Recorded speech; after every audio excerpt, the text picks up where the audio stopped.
the inspiration behind this presentation came from, because a lot of times people really don't really know what drives these talks. So I wanted to share with you guys kind of like the inspiration behind them, moving something around here. There we go. Okay. And the inspiration came from this program right here. I'm not sure how many of you guys saw on Discovery, but there was a show called The Men That Built America. And it was on Discovery. And what they did was they talked about these particular men and how they influenced the growth and the development of America. And when I watched the show, I really enjoyed the show, but I began to ask the question. I said, these men, or who they say built America, but wasn't there any African Americans at the time that were being a part of this process, that were also building wealth and helping build America? Not everyone could have been in a state where they could no longer be successful or they were enslaved, but there had to be something going on. So I began to do some research and I discovered it. And then I started to write about it and create this presentation that you're now going to witness here. And I began to, basically, this is kind of my position statement on it, is about how there were these African-American millionaires in spite of all the times, meaning slavery, Jim Crow, segregation, all of these things, they persevered and they accomplished so much. So this is what this talk is really about. So let's start. As you can see on the screen here, you might recognize these individuals here. These are currently the richest African Americans, Black Americans in the country right now. And there are some other ones that you might not know of, but I wanted to show everybody just a cornerstone of these individuals. And as you can see here, all of them, just about all of them, are billionaires now, from their work and from their efforts and from their leverage and relationships. And we all know these individuals today, but when you look at them, there are people that they stand on the shoulders of, people who help them become who they are today, whether they know it or not. And those people that help them are these individuals right here. These are the individuals that help those individuals be able to do what they're able to do today. These are some of the first Black millionaires in America. And each and every one of these individuals has a unique story about their life and about the things that they had accomplished. And what I want to do in the time that we have here is give you a window into each and every one of their lives. Each person here in reality deserves their own talk, their own 1 to 2 hour talk, because they did so much. But what I've done is condense down each and every one of them so we can get a taste of their lives and the things that they had done. But these are those individuals we're going to address. So I have the situation here and the question. By Dr. Carter G. Woodson brought this up under his talk on the miseducation of the Negro. And he said this: when you control a man's thinking, you do not have to worry about his actions. He will find his proper place and will stay in it. You don't need to send him to the back door. He will go through it without being told. In fact, if there is no back door, he will protest until one is made for his use. His education demands it. These individuals were in an era where their thinking and how they saw the world was so controlled, yet they were able to accomplish so much, and they were able to break free. They were able to break free of the mindset of slavery, whether it was physical or was mental, but they were involved in slavery. They were able to break free of Jim Crow and all the segregation that occurred at that particular time. And they were able to still be free in spite of blatant racism, things that were blatantly in their face that told them that they could not be what they wanted to become.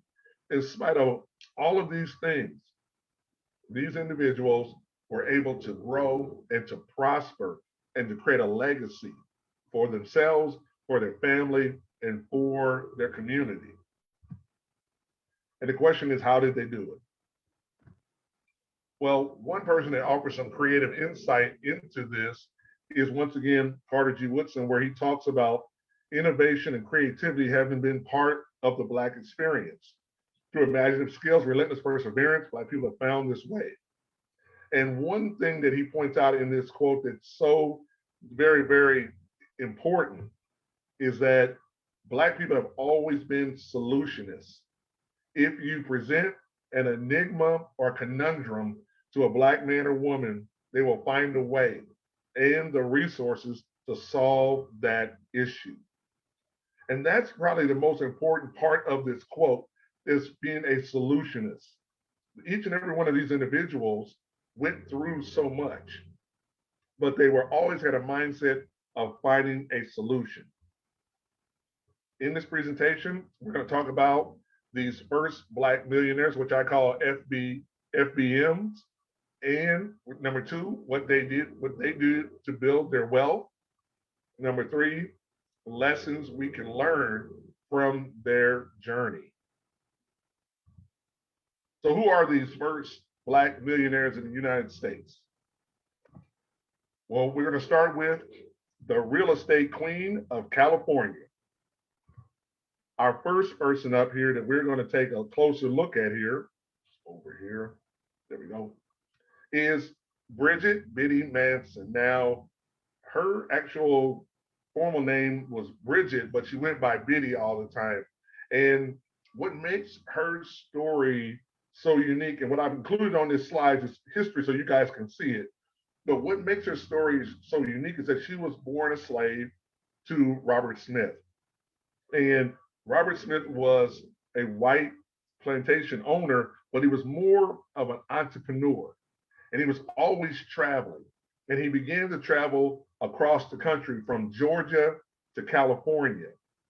And he brought Biddy along with her siblings and her family along with them because they were his property.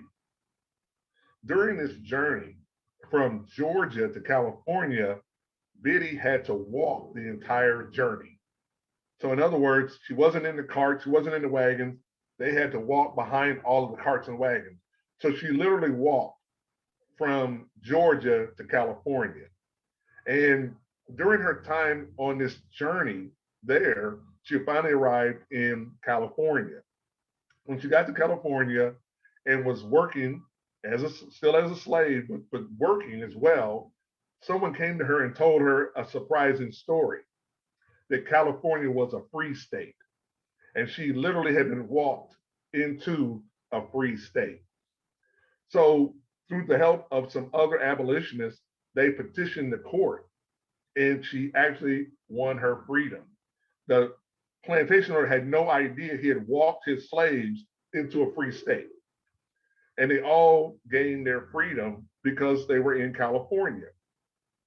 This particular decision was rendered in 1856, but it was before the Dred Scott decision. And for those that don't know, the Dred Scott decision was the same scenario later on, but now the Supreme Court had now ruled opposite of that. Initially, the Supreme Court agreed that if a slave is in a free state, then they are free. The Dred Scott decision, he was in a free state, but not deemed to be free. But she won her freedom there. And after she having her freedom, she was on her own with her family. So she began to do what she had been doing, been a nurse and a midwife. And as a nurse and a midwife, that's what she did for a living. But the interesting part about her was that she realized it was so important to own. She had a mindset of ownership, owning what she had created, owning what she had done. So she began to save, and she saved and saved until finally she had enough money in 1866 to purchase her own first piece of property here. And so she became a property owner. And here's the thing about the property. Biddy was in California, but she was in downtown Los Angeles, California during this era. So she bought a piece of real estate in downtown Los Angeles before the boom occurred. And so she owned this piece of property. She would take care of the poor. She would work with those that were incarcerated as well. And then finally, the big boom occurred and Los Angeles began to grow. And that rapid growth was in the central commercial district of Los Angeles. So developers came to her to buy her property and to offer her property, but she didn't sell it first. She kept it and she rented and she sold and bought more properties. And she grew her net worth from this. And her net worth, as her net worth grew, she began to, in other words, get involved with the community and help other individuals grow and develop. So that's how she started the First Methodist Episcopal Church in Los Angeles. So she donated to that to help it grow. And also, she, in the end, as you can see here, she amassed a wealth, $300,000 in that era, but in today's amount of money, $8.6 million. And she became the richest colored woman west of the Mississippi. Now, here's the part that also is interesting. She was illiterate through the entire process. Illiterate, but common sense, now common understanding. See, the lesson when you think about these individuals is that they were fierce savers. She saved her money, but she also realized how real estate was important and that real estate mattered and ownership mattered. And so because of that, she was able to amass and build her wealth. And as you can see at the bottom down here, a simple little quote from her that said, if you hold your hand closed, nothing can come into it. The open hand is blessed, for it gives abundance even as it receives. Although there's no writings about her, there's no books on her, and she herself could not write, her siblings would just kind of chronicle little things that she would say along the way. And so her lesson to all of us is really about the importance of, although you might be going through tough times right now and struggling, is to not give up and is to hold on and to keep your vision on what you really want for your life. Our next person is the John D. Rockefeller of Memphis. And that person is the one and only here. Let me move this over. Let's see. I don't know why this thing keeps. Hold on a second, everybody. Robert Reed Church Sr. And one of the things about him, oops, going on here, hold on a second. There we go. One of the things about him and his kind of historical context is that born in Holland Springs, Mississippi, and his mother, and this part is pretty fascinating here, is that he was born to a slave owner, and his mother was actually from Madagascar, and his grandmother was a queen in Madagascar. So you're literally looking at a guy whose grandmother was the queen of Madagascar. But because of slavery and enslavement, his mother was taken and brought to the States. So he was actually raised by his mother and the slave owner. And the slave owner, Charles B. Church, was a wealthy steamboat person. And he ran steamboats, and that was what his business was. And so what he decided to do was teach Robert the steamboat business. So Robert learned the steamboat business and went from cabin boy up to steward, which was the highest that you could be as a African American.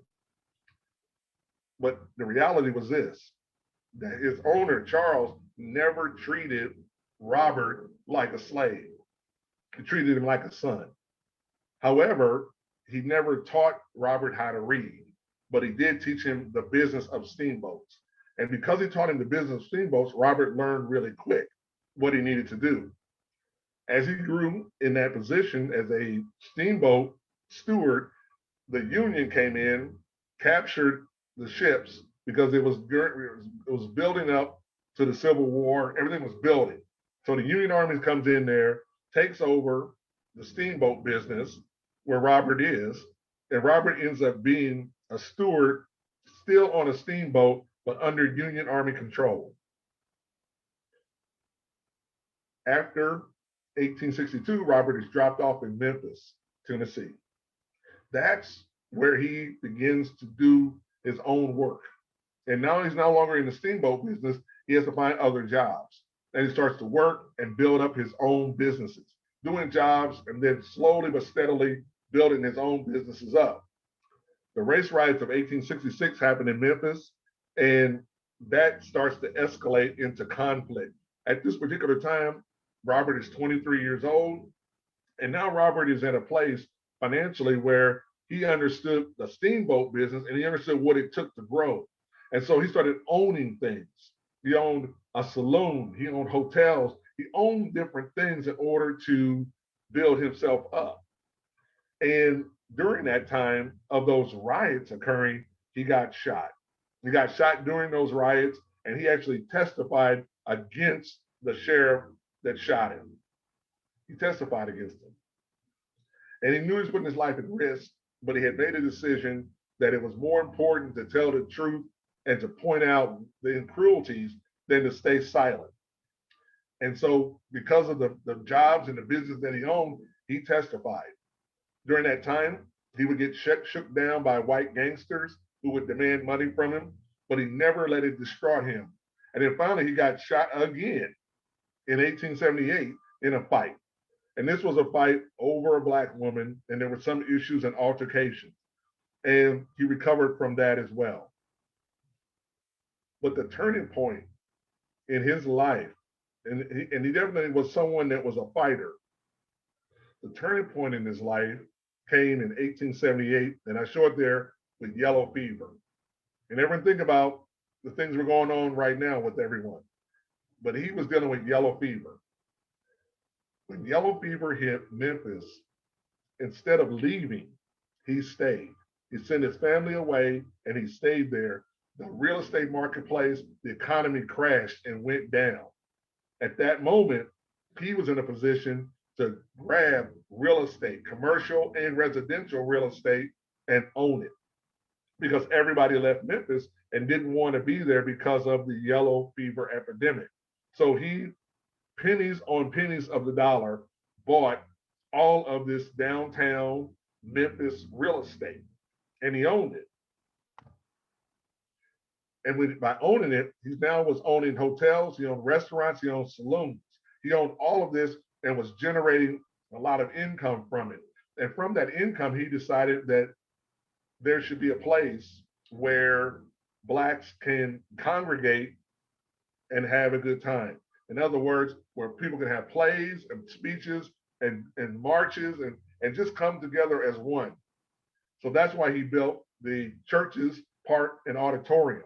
It seats 2,000 people at that particular time. And just think about it for a moment.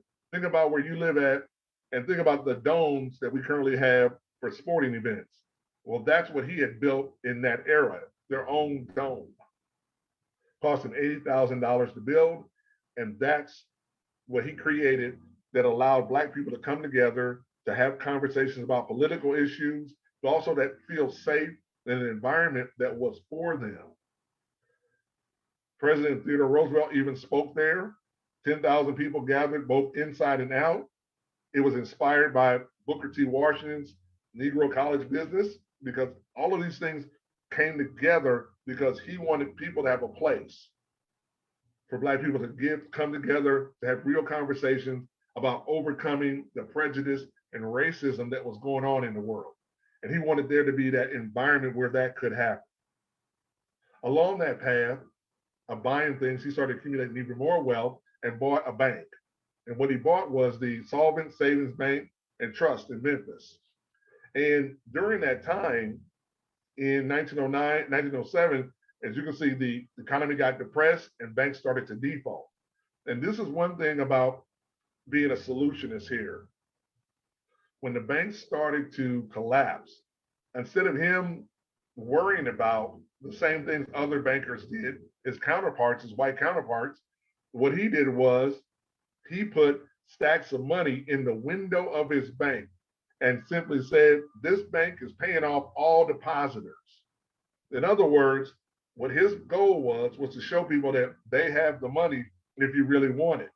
When people get afraid of a bank going bankrupt, everybody runs to get their money to pull it out. He wanted to show that he had the money if they wanted it. That kept everybody calm. That caused them not to default. So his resiliency was there on display. He continued to love Memphis over the course of his life and his times. And as Memphis started to recover and rebuild, he bought bonds.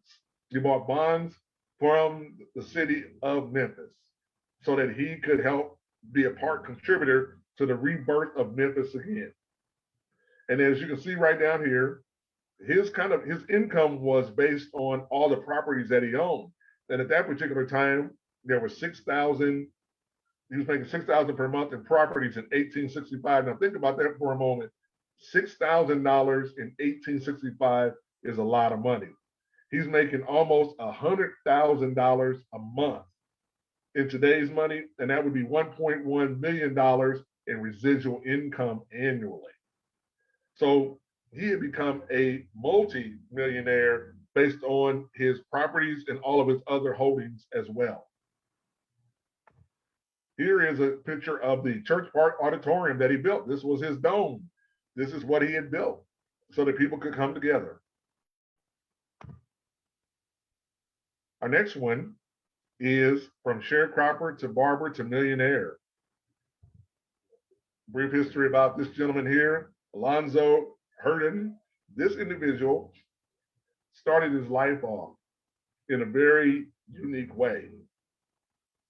What I mean by unique way is being born a slave, and at that particular time, really knowing what it was like to be a slave, because he literally was a slave up till he was 7 years old. So he knew what it was to be a slave. And then the 13th Amendment comes along, and when the 13th Amendment comes along, he is now free. And his family are cast away because they're no longer slaves anymore. So the owners at that time just run them off and tell them they have to go. So Alonzo then struggled to make a living. They struggle, but through sharecropping and him peddling peanuts, in other words, selling peanuts, he finds a way to create income. And he becomes a big saver of his money. He saves every penny of it, and he learns to be a barber. And learning to be a barber is a trade that makes a difference in his life because he only has 1 year of education, but he learns to be a barber. And once he learns the skill of being a barber, he then decides, as he goes along, now he's much older now, he opens up his first barbershop in his town. And that's how he starts to build his business. When he builds the business, he starts to grow it.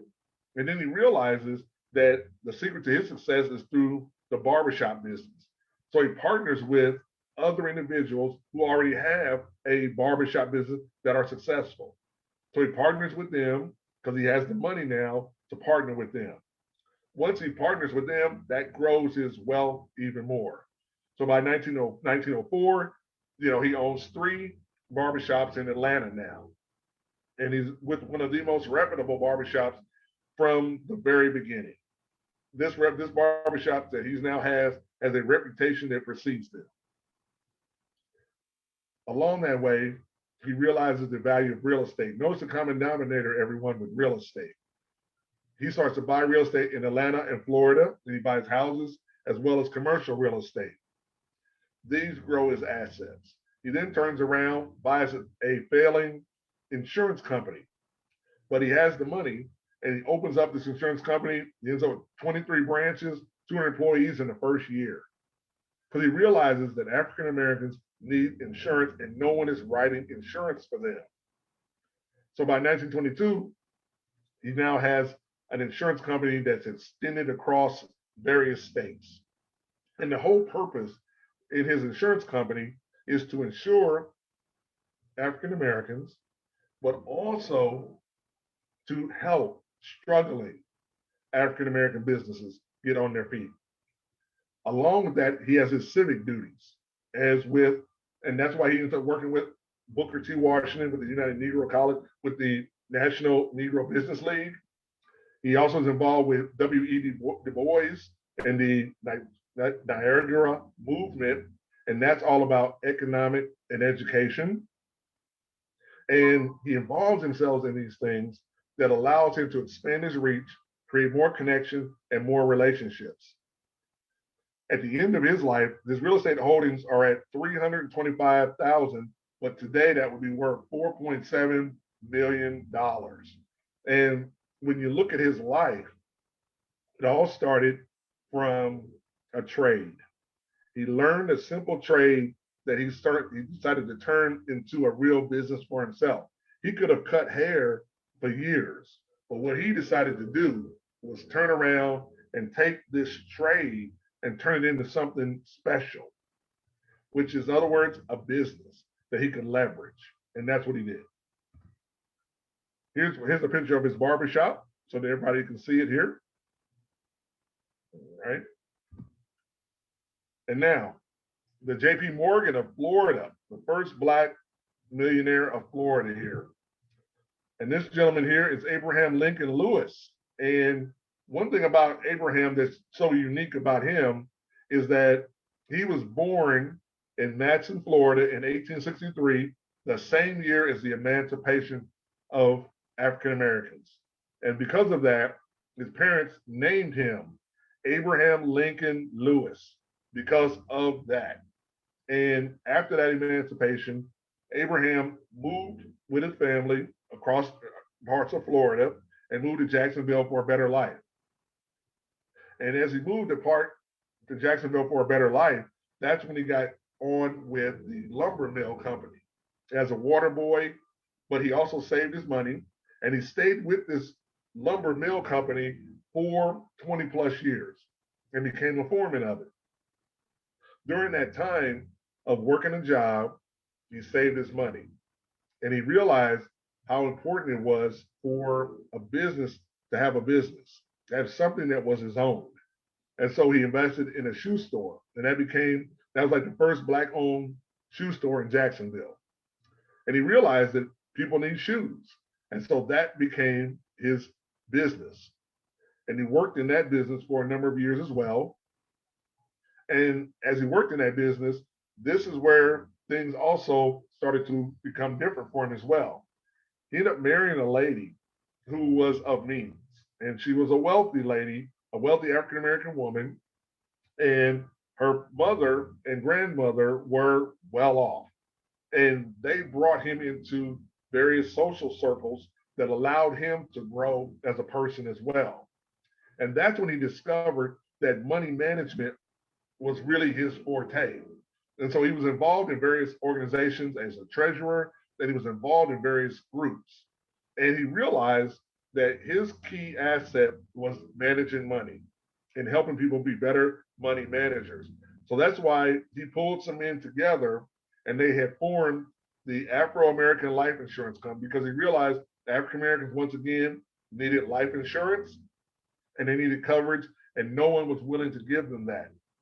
So that's when he put that together. And by 1919, he became the president of it.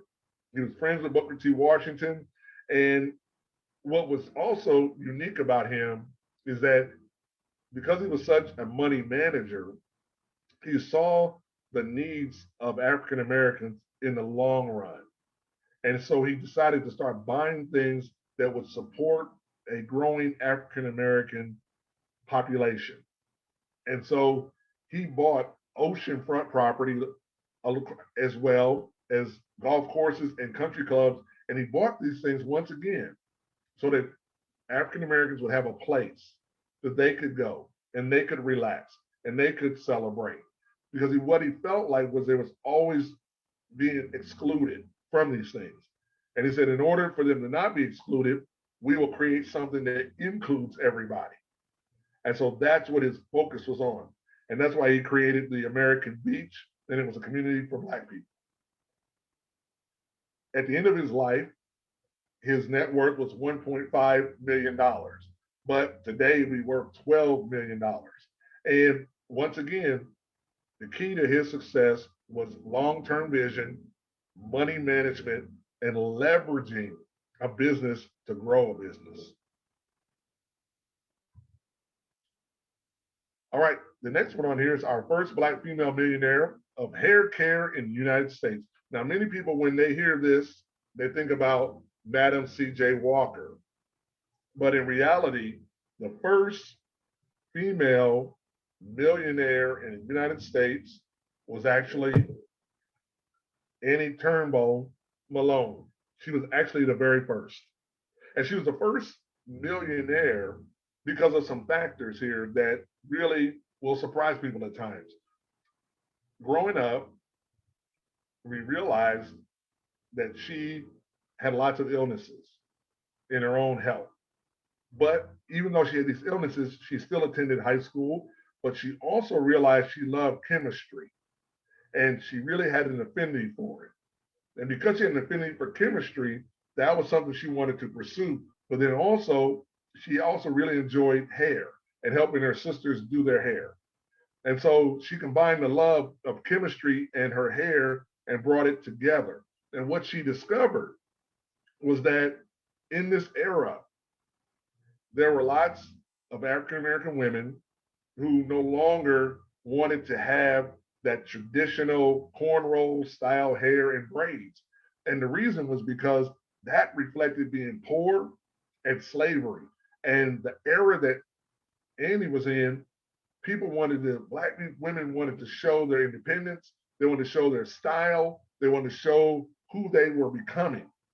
And so they wanted their hair to be straight and longer and straightened out. And so that's what Annie saw as this opportunity. With her chemistry knowledge, her ability to understand herbs that she got taught from her aunt, she created her own product called the Wonderful Hair Grower. And she sold the products locally. And she continued to sell products locally until she moved to St. Louis, Missouri. And here's where was another turning point in her life. The World Fair had come to town. And that's where she got a retail outlet. And when she had the outlet, she was having success, but not as much success as she really wanted. So then she realized that the key to her success was door-to-door selling and free demonstrations. Annie, everybody, was doing an infomercial. She was doing the things that you see at fairs all the time where they do demos. She was doing that in 1904.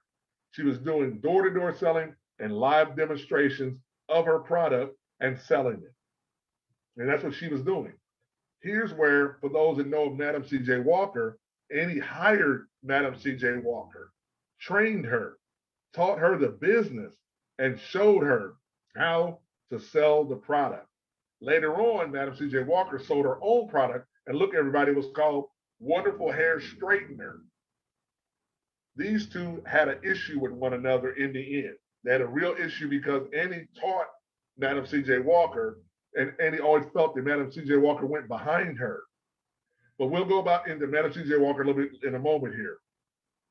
Annie formed her own college and her own school where people could learn these skills, not only just hair care and cosmetology, but self-esteem, but how to see themselves in a greater light. And she grew her business and she taught hundreds of women how to do this so that they could sell the product and they could make sales. Of course, she also was very civic minded as well, involved with different businesses, in other words, different businesses and different organizations. President of the Colored Women Federation Club, St. Louis. She was honored member of Zeta Phi Beta sorority, member of the African American Episcopal Church. Annie's life was one of ups and downs, but she never lost her focus on helping the Black community prosper. She donated millions of her dollars, at that time were millions of dollars, to helping organizations grow and to prosper. And the struggle was always in how she dealt with men. Think about the era. You're a wealthy Black woman in 1918. So she always had struggles to deal with individuals, but because of her wealth, she was able to push through and accomplish so many different things. She was married, but then that marriage went bad. She got divorced, and that's another story. But she was always focused on helping others and helping them to grow. She was the first female millionaire reported to have $14 million in assets, which today would be $183 million. So you're looking, ladies, at the first Oprah Winfrey right here. This is the first one right here. And here is her operation right here. So you can see it. This is what she built. She built this operation to train and to sell her products and to help women have greater self-esteem, greater belief in themselves, and also to prosper as well. But this is the building that she built. Our next woman here is, and this is the one, the first African-American queen of Avon and multi-level marketing. And that is Madam C.J. Walker. As I said before, Madam C.J. Walker was not the first female African-American millionaire in America, but she was the most creative and the most uniquely resourceful individual of the millionaires, because she understood leverage and she understood marketing and she understood a story. And so her life starts off just like everyone else's life, a struggle at first to begin, born of former slaves. And she grew up in St. Louis, went and joined in the barbershop with her brothers. And that's where she was. And she worked there, washing clothes, working in the barbershop. And her initial name before she was Madam C.J. Walker was Sarah Breedlove. And during that time, she had very little education, but she learned to read and write thanks to the help of the women of the St. Paul AME Church. And so they helped her learn to write. But then as a barber and working in a barbershop, she as well began to realize the importance of hair and hair care. And so she began her journey of experimentation on hair and hair care as well. Well, during that time, her brother's deaths occurred. She had married someone when she was 14, but then they passed away. She remarried again, then got divorced again, or rather got divorced because it just wasn't working out. And all of that stress caused her to realize that she had to do something different with her life.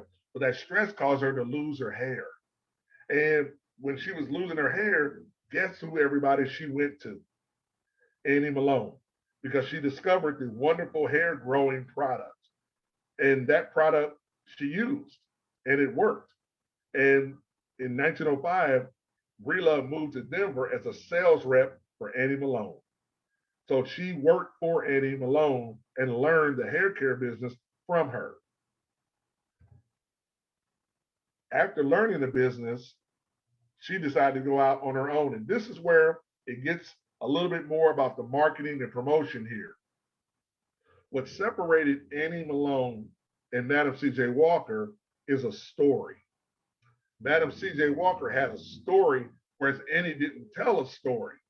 Madam C.J. Walker told a story of having a dream about a Black man that told her about how to straighten hair, to make it grow back, and to heal it, and to make it better and more vibrant and more beautiful. In other words, she told a marketing story about a product. Then she turned around and had a pharmacist help her develop her product line that rivaled Annie Malone. Now remember, Annie Malone developed her own. Madam C.J. Walker had a pharmacist help her develop her own line. So that's where it becomes a little bit different there. One is a creator, one is a marketer. Madam C.J. Walker was a marketer, and she used that to start her business off. She married a man named Charles Joseph Walker.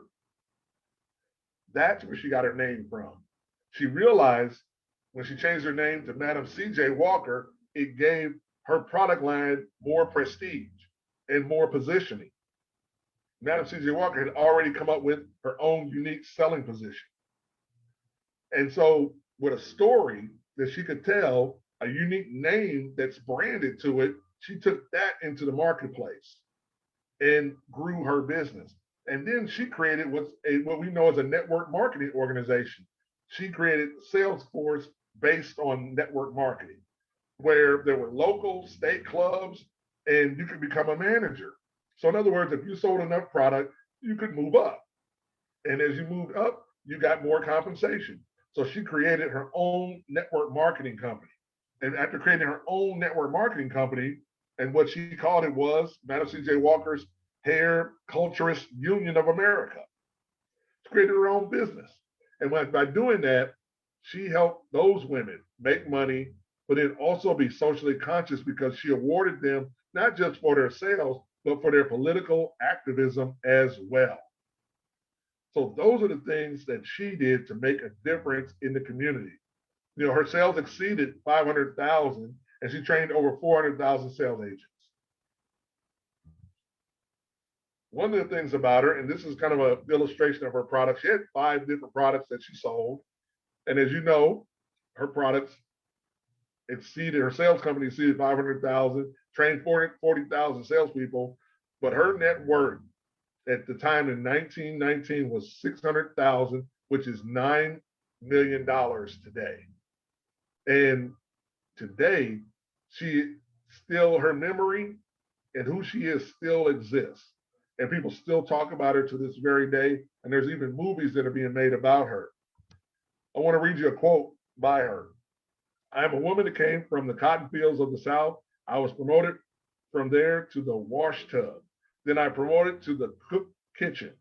And from there, I was promoted myself into business of manufacturing hair goods and preparation. Everybody told me I was making a mistake by going into the business, but I know how to grow hair as well as I know how to grow cotton. And this belief in herself is what allowed her to accomplish what she did. Here's some photos of her. This is her. And think about it. This is 1919 or the 1900s, and she already has a limo driver. She has someone that's driving her and her daughter around and giving and doing sightseeing. So she's riding in the back of a limo. This is her home.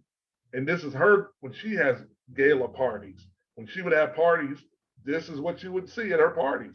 She's got a mansion with a swimming pool and a big structured home right there, big home and mansion. But here's another thing about Annie Malone and Madam C.J. Walker. If you look real close, you'll notice the influence. Annie Malone, the front of her building, the front of Madam C.J. Walker's, which is in Indianapolis, Indiana. And I have seen that building, and I've been in Madam C.J. Walker's building before.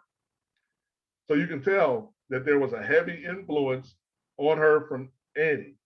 But Madam C.J. Walker was a better marketer than Annie was. All right, the next one is the godfather of money, wealth, and power. And this next one here, you may not have heard of him, maybe you've heard of him before, but A.G. Gaston. And A.G. Gaston is a unique individual because he is a pillar in Birmingham, Alabama, and everyone that's in Birmingham knows of him and the things that he did accomplish. And one of the things about him that makes him such a unique person is that his sales skills and his opportunities. He was able to see opportunities. After growing up, he joined the Army and then came back home, worked in the Tennessee coal mines. But here's the thing that made him unique is that he started selling lunches to the coal miners. He saw that they didn't have lunches. So he orchestrated a way for them to have lunches. Then he figured out that they wanted loans on their paychecks. So he gave them loans. And then he realized, because in mining is very dangerous, that a lot of these guys did not have burial insurance. And they were African Americans. And most of the time, people would go to the community to get donations to bury their loved ones. So he started a burial insurance company. Initially, he started that one up in 1923. It was called Booker T. Washington Burial Insurance Company. Then 1932, it became the Booker T. Washington Insurance Company. And what he realized was that Black individuals needed services, and no one was willing to provide those services. So that's what he got involved with, was providing those services. And by providing those services, he was able to help more and more individuals and build his wealth. One funny story about him, and this is something about him that people had a lot of issues with him at first. They didn't understand what A.G. Gaston was about. And he was a businessman first, but he was also a black man. And he wasn't always the first one on the front line protesting, but that didn't mean he didn't support or believe in the cause. So he did a lot of things behind the scenes to support those that would take the front, to take the front of the brunt of things in the civil rights movement. And so he got called a lot of names. And for those that don't know, an Uncle Tom is a derogatory name about a black person that does not support or believe in his people. But he was furthest from the truth. He was a money backer. And one story about him is he was at a bank and he was there to get, obviously going into the bank. He had money in the bank. He was there to get a loan or do some money transactions. And he stopped at the water fountain to get a drink of water. And one of the tellers told him he couldn't drink from that fountain. When they told him that, A.G. Gaston didn't argue, didn't yell, went over to the bank teller and told him, tell the manager that it's A.G. Gaston and I want all my money out of this bank because I can't drink out of the water fountain.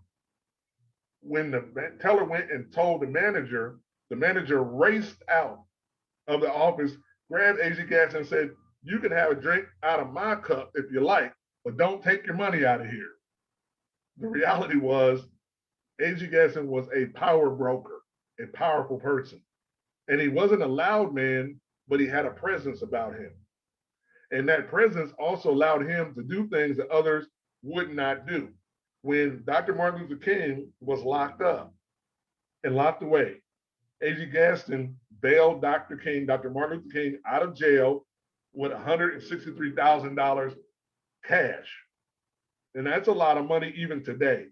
But Dr. King was locked up, he bailed him out. He also provided Dr. King and his people with hotels where they could stay, the Gaston motels. So he provided places for them to stay during their civil rights march and their movements. He wasn't the one in the front, but he was the one in the back with the money, helping things move forward. And there's even stories and books about him as well. And that's why I included that down here at the bottom on building Black Titans, A.G. Gaston, the making of a Black millionaire. A couple of things about him, that one of the quotes on him was this: a Martin Luther King of economics who will fire the people up like they're being fired up for civil rights. And then another quote by him: it doesn't do any good to arrive at first class if you arrive broke. In other words, his attitude was, you're going to one day become first class citizens, but we have to build wealth along the way. And so he wasn't one that was up front arguing with everyone, but he was always encouraging everyone to build wealth. And so his net worth or estimated worth was 130 million at the time of his death. And even in 2017, President Barack Obama commemorated him and recognized him. So this person had a definite impact, and anyone in the Birmingham area definitely knows who this gentleman is. The next one on here, our first Black capitalist here. Our first Black capitalist, and his quote was this: it's not racial barriers that keep Blacks from prospering. American Blacks must pool capital in order to help themselves. This individual was all about self-reliance and self-determination. S.B. Fuller. And this individual here, what makes him so unique is that he had a mindset that he could sell and he could lead other people. Even when he started off in his life, he started off selling door to door at 9 years old. So he's always been in this phase here. And during this phase of his life, he worked and worked. He was 15 with his family. They moved to Memphis. They continued to move around. He continued to work different jobs, but in 1928, that's when he got involved with an insurance company. And being involved with this insurance company helped him grow in business mindset and then also in selling, because he'd already been skilled at selling. He also got approached by a company that had some inventory, which was soap. The soap he saw as an opportunity because no one, once again, was selling to African Americans. So he took the soap, he invested in it, and he went out and he sold it door to door and made sales from it, and saw that there was a market and opportunity once again to serve the African American community. And that's when he incorporated the Fuller products. He worked for that insurance company 4 years, as you can see. He grew his own product lines as well, and he began to build his own businesses. And these businesses allowed him leverage in order to do other things. Even during the Montgomery bus segregation that was going on, he saw an opportunity to buy the buses, to control the bus line, because he said whoever controls the bus line actually controls transit and the people. And so he was trying to encourage others to go in with him, but it never really worked out. But he was really pushing for that because he could see the bigger vision of things here. In the end, he owned and controlled 9 different companies. And it was from various companies, from department stores, real estate, farming cattle, newspapers. He owned various things here. But one of the things that he taught individuals was self-reliance and selling skills. His influence is what gave birth to Mary Kay Ash, for those that know who that is. Big time network marketing lady learned from S.B. Fuller how to put it together. That's who she learned from. The Ebony magazine, Jet magazine, they all learned how to market their magazines, how to grow their magazines from S.B. Fuller's influence. He also, in his businesses, because some businesses would not receive a black man as the leader, he would hire white men to pretend to be the leader, but he would be the one behind the scenes running the show. And he would just hire people to go in and do the business and then come back and report to him. So he was someone that understood that it didn't matter what he looked like, it only mattered the products and services that he had to offer. That's what he was always thinking about. If you need to see a white guy to feel better, that's what I'll put in front of you. But he was all about selling. That's why he came up with this quote right here. It doesn't make a difference about the color of an individual's skin. No one cares whether a cow is black, red, green, black, red, yellow, or brown. They want to know how much milk it can produce. And that was his attitude about everything. And he was also classified as one of the richest individuals in his era as well. And as you can see at the very bottom there, the estimated value, $170 million of 2019. So this individual right here understood the importance of selling and why selling was important. All right. One more thing here I want to share with you guys here is some people that deserve honorable mention because of who they are and what they represent here. And I just wanted to kind of give you guys a little background on everybody that you heard of tonight, but I wanted to also share with you a few more people that were so unique. This individual right here is the potato king of the world. This gentleman right here, Mr. Groves, this individual was a slave, and upon emancipation, he was cast out. And he was a part of the first migration north, and he went to Kansas. By going to Kansas, he didn't drive there. A group of them walked there, 500 miles, and they called it the Great Exodus. When he got there, he had 90 cents in his pockets. When he finally got to Kansas, he rented some farmland and paid the rent and grew potatoes, but had a knack for potatoes. And because he had a knack for potatoes, he eventually bought some of that farmland and continued to grow potatoes. And his potatoes survived all the storms, all the things that could possibly ruin. And by 1902, people looked at him truly as the potato king of the world. And the railroad even put railroad tracks up to his property because they knew they could count on him and the amount and quantity of potatoes that he would produce. And so he was huge for that economy in that era there. He owned a mansion, he owned golf courses, he built a lot of things. In his era of 1913, he had one of the few properties that had running water, inside plumbing, air conditioning built into the house. And he used his property as a place for people to come, to gather, to talk about issues, to formulate plans on how others could advance their cause and become greater. Net worth at the time was 300,000. Today, 7.7 million. Everybody knows about Ford, but C.R. Patterson was the first man that built a car. For those that don't know, first man to build a car. And he built a car, but because of underfunding, he could not get it off the ground like Ford could.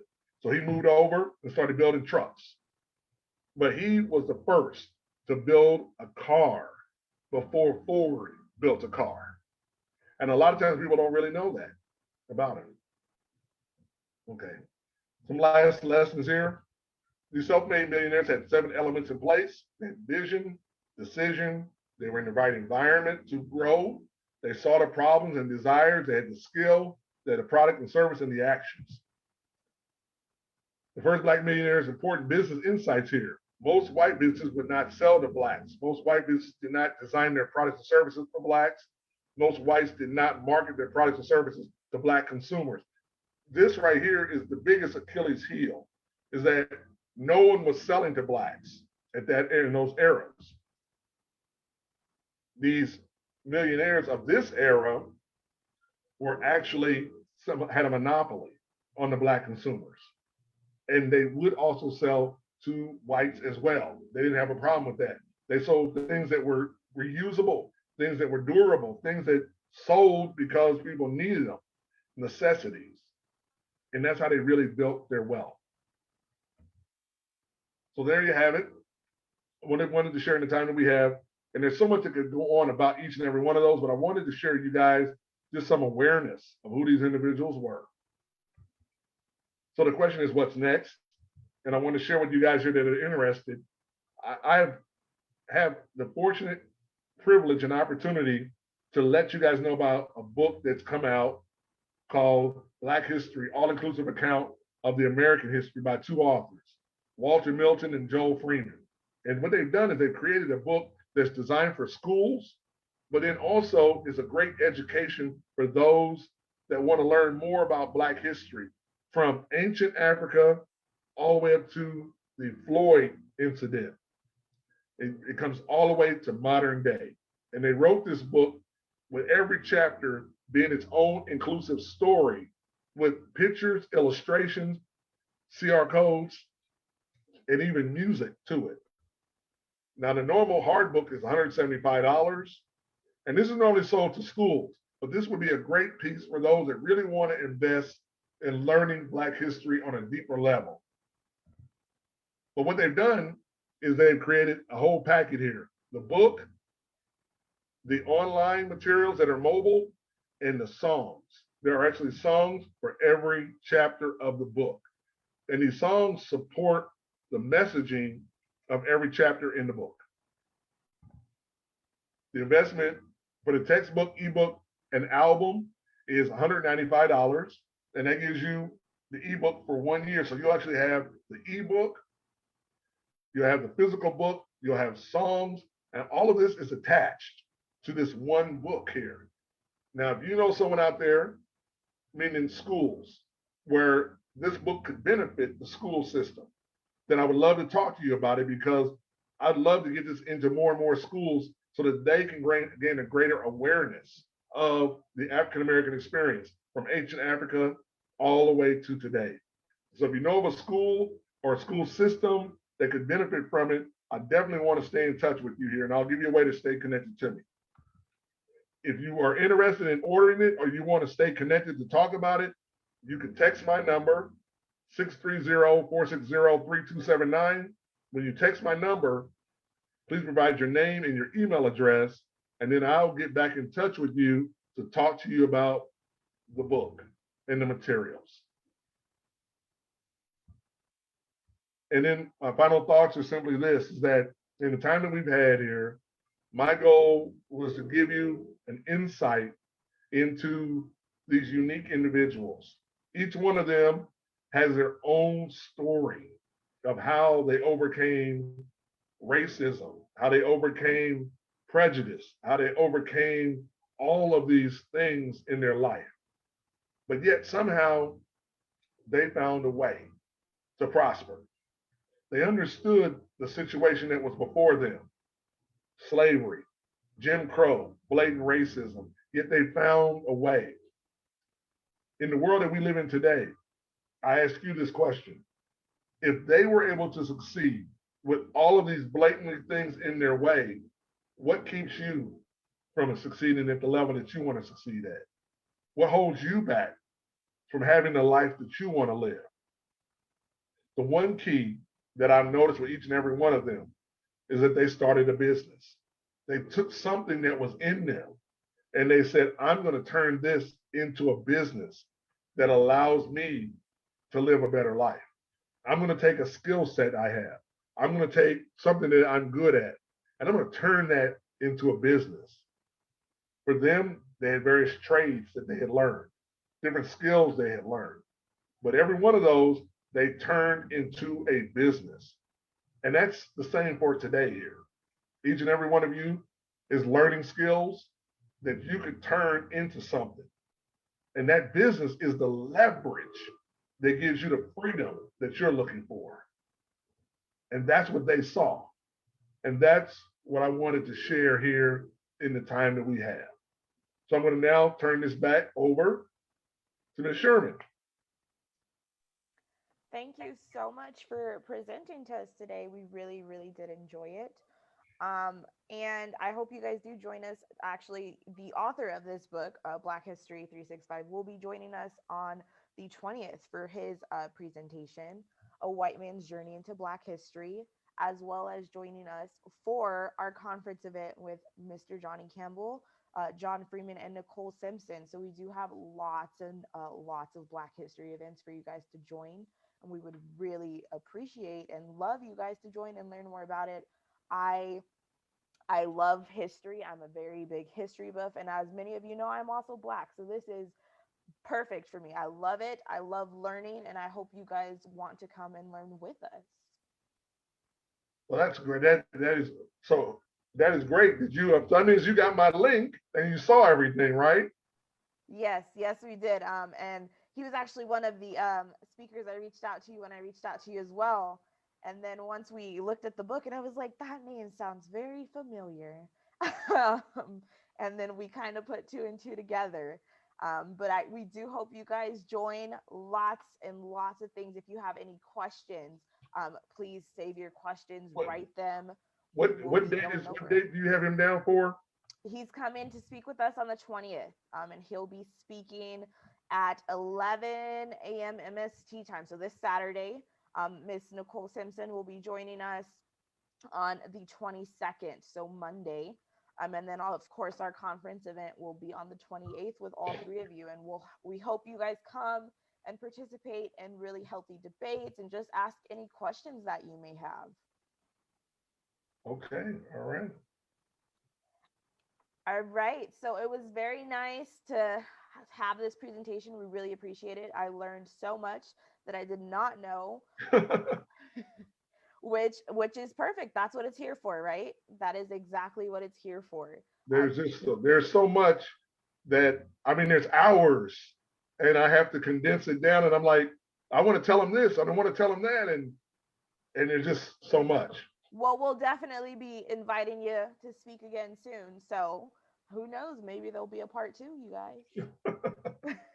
All right.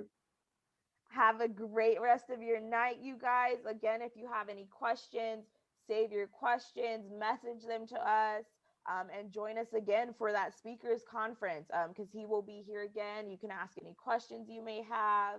And we do hope to see you guys really participate in everything. All right. You got my email, right? Yes, yes, I did.